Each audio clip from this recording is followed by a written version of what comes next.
Hi అండి, welcome back to our channel. అందరూ ఎలా ఉన్నారండి? బాగున్నారా? ఇవాళ రెసిపీ చూసే ముందుగా లైక్ చేయండి, సబ్స్క్రైబ్ చేసుకొని వాళ్ళు సబ్స్క్రైబ్ చేసుకోండి.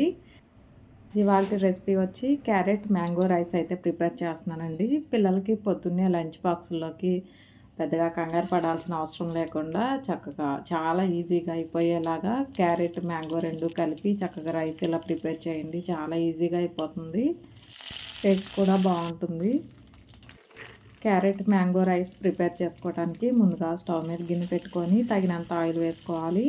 ఆయిల్ కొంచెం హీట్ అయిన తర్వాత పావు టీ స్పూన్ ఆవాలు, అర టీ స్పూన్ జీలకర్ర, అర టేబుల్ స్పూన్ మినపప్పు, అర టేబుల్ స్పూన్ శనగపప్పు వేసుకోవాలి. అలాగే ఒక 2 ఎండుమిర్చి, 4 పచ్చిమిరపకాయలు, ఒక 2 టేబుల్ స్పూన్ల వరకు పల్లీలు, కొంచెం కరివేపాకు, అలాగే పావు టీ స్పూన్ పసుపు కూడా వేసుకొని చక్కగా తాలింపులు అయితే వేయించుకోవాలి. అలా వేగిన తర్వాత ఒక 2 క్యారెట్లు, చిన్న మామిడికాయ అనమాట, ఈ 3 కూడాను సన్నగా తురుముకోవాలి.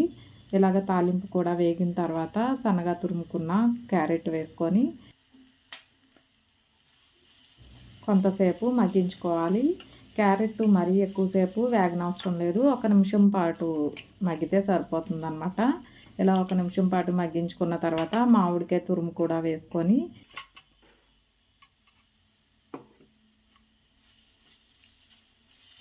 మామిడికాయ తురుము కూడా మరీ ఎక్కువసేపు మగ్గించుకోని అవసరం లేదు, 1 నిమిషం పాటు మగ్గించుకుంటే సరిపోతుంది.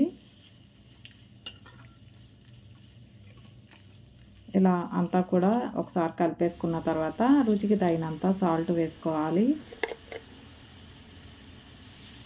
ఇలా సాల్ట్ కూడా వేసుకొని అంతా కలిసేలాగా ఒకసారి కలుపుకొని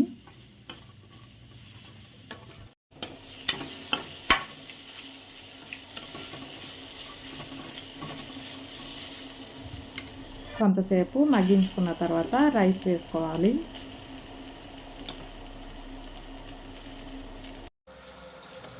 రైస్ మొత్తం ఇలా వేసుకున్న తర్వాత అంతా కలిసేలాగా కలుపుకోవాలి.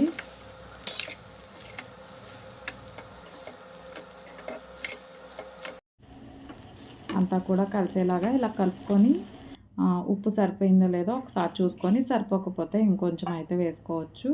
మొత్తం అంతా కూడా ఒకసారి ఇలా కలిపేసుకుంటే సరిపోతుంది. స్టవ్ ఆఫ్ చేసుకోవటమే, అంతేనండి. క్యారెట్ మ్యాంగో రైస్ రెడీ అయిపోయింది. పొద్దున్నే పిల్లలకి లంచ్ బాక్స్కి చాలా ఈజీగా అయిపోతుందండి. పిల్లలకు కూడా చాలా బాగా నచ్చుతుంది ఇలా చేసి పెడితే. ఓకేనండి, మీకు వీడియో నచ్చినట్టయితే లైక్ చేయండి, షేర్ చేయండి, కామెంట్ చేయండి. సబ్స్క్రైబ్ చేసుకొని వాళ్ళు సబ్స్క్రైబ్ చేసుకోండి. థ్యాంక్ యూ అండి.